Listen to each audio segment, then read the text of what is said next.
Hi hello नमस्कार सर्वांचं स्वागत आहे माझ्या युट्यूब चॅनलवर. त्याचं नाव आहे अनु याज्ञिकीज वर्ल्ड. आम्ही दोघी मायले की आमचं डेली रुटीन तुमच्यासोबत शेअर करत असतो. आम्ही काय करतो काय नाही करत हे तुम्हाला सगळ्यांसोबत मला शेअर करायला खूप आवडतं. तर मी आज तुमच्यासोबत माझं संध्याकाळचं रुटीन शेअर करत आहे की आम्ही दोघी जणी संध्याकाळी कशा पद्धतीने आमची संध्याकाळ असते. सो संध्याकाळचं जे रुटीन आहे की संध्याकाळी झाडझूड झाल्यानंतर दिवा लावायचा देवाजवळ आणि ते मी याज्ञिकी सोबत लावत असते, जेणेकरून मुलं आपण जे करतो मुलं आपल्याकडनं शिकत असतात असं मला वाटतं.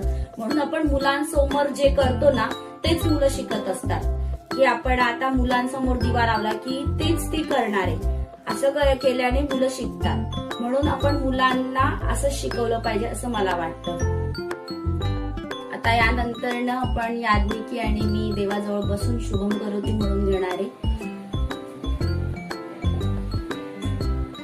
शुभम करोती कल्याणम आरोग्यं संपदा छत्रपती विनाशाय वज्रोटी नमस्ते. संध्याकाळचा दिवा लक्ष्मीचा देवा माझा नमस्कार सदाशिवा. तिळते कापसाची वात देवाजवळ साईला घरातली दिला बाहेर जाऊ बाहेरची लक्ष्मी घरच्या मोर्या मोर्या मी बाळगान तुझीच सेवा करणार माझे पोत्यान पोती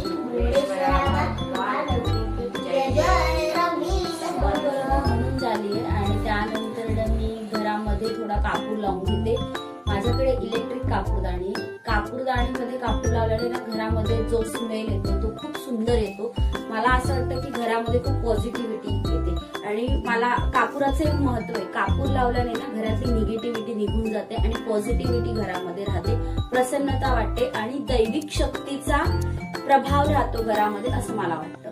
आणि जेणेकरून आपण आपल्या घरामध्ये कापूर लावल्यानंतर जे बारीक बारीक बॅक्टेरियाज असतात ते पण मरून जातात. कापुराचा हा वास स्ट्रॉंग असतो, खूप छान वाटतं, प्रसन्न वाटतं. आपण पण त्या कापुराचा वास घेतल्याने आपल्याला पण सर्दी वगैरे असेल तर ते जाऊ शकतं.